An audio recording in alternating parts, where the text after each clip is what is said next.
En question principale, Monsieur le député de Marie-Victorin. Monsieur le Président, c'est le vérificateur général qui le dit dans son rapport. La décision de construire les méga-hôpitaux universitaires en mode PPP, c'est basé, et je cite, sur des hypothèses qui ne sont pas appropriées et qui accentuent de manière exagérée l'écart en faveur du mode PPP. Toujours selon le rapport du VG, je cite, « Les analyses produites par PPP Québec ne permettent pas de soutenir que le mode PPP est préférable à une réalisation en mode traditionnel par le secteur public. » En d'autres mots, Monsieur le Président, le gouvernement a tordu les chiffres pour justifier sa décision d'aller en PPP et pour leur donner des avantages qu'ils n'ont pas. Par exemple, en prétendant que les hôpitaux construits en mode conventionnel seraient tellement mal entretenus qu'ils seraient démolissables après 30 ans, ce qui est totalement faux, nous dit le vérificateur général. Monsieur le Président, c'est la troisième mise en garde que le VG fait à ce gouvernement et qui lui dit c'est une erreur de continuer avec le mode PPP. Ça va coûter des milliards, on va payer pendant des générations. Qu'est-ce que vous attendez pour abandonner la formule PPP? Madame la présidente du Conseil du Trésor. Monsieur le Président, le gouvernement accepte les recommandations du vérificateur général dans un esprit d'amélioration continue. Et, Monsieur le Président, justement, le vérificateur est là pour nous mettre en garde et nous demander d'apporter des correctifs, mais par ailleurs, c'est que nous n'avons pas attendu les recommandations du vérificateur général.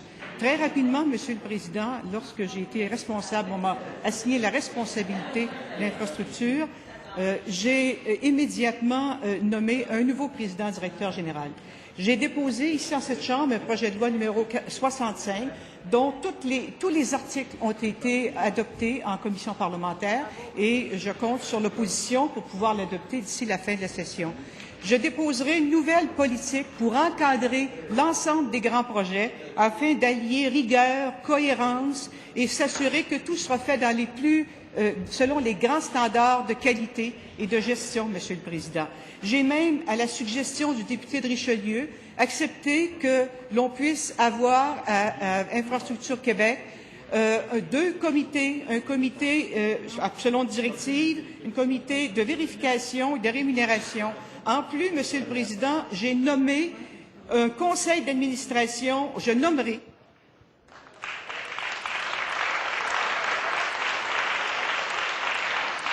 En complémentaire, Monsieur le député de Marie-Victorin. Monsieur le Président, selon le vérificateur général, la décision d'aller en PPP s'est faite tout croche sur des hypothèses qui étaient fausses. C'est les Québécois qui vont maintenant payer pour ça. Les délais ne cessent de s'allonger, le coût des projets également. Vous avez une responsabilité d'arrêter cette erreur historique pendant qu'il en est encore temps. Il n'y a qu'une décision responsable que vous devez prendre pour les Québécois et pour les prochaines générations, et c'est d'arrêter cette folie. Mettez fin au PPP maintenant, avant qu'il soit trop tard.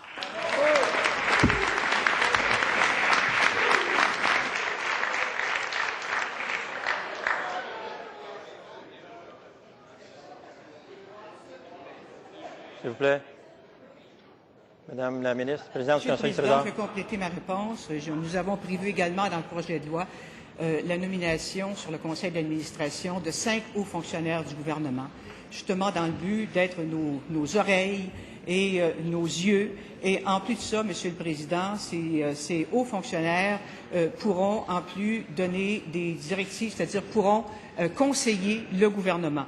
Mais pour revenir, Monsieur le Président, aux grands hôpitaux de Montréal, quant à la construction des grands hôpitaux de Montréal, je tiens à souligner qu'il s'agit de projets fort complexes, majeurs, et qui emploient des centaines, sur lesquels des centaines et des centaines de personnes y travaillent. En terminant.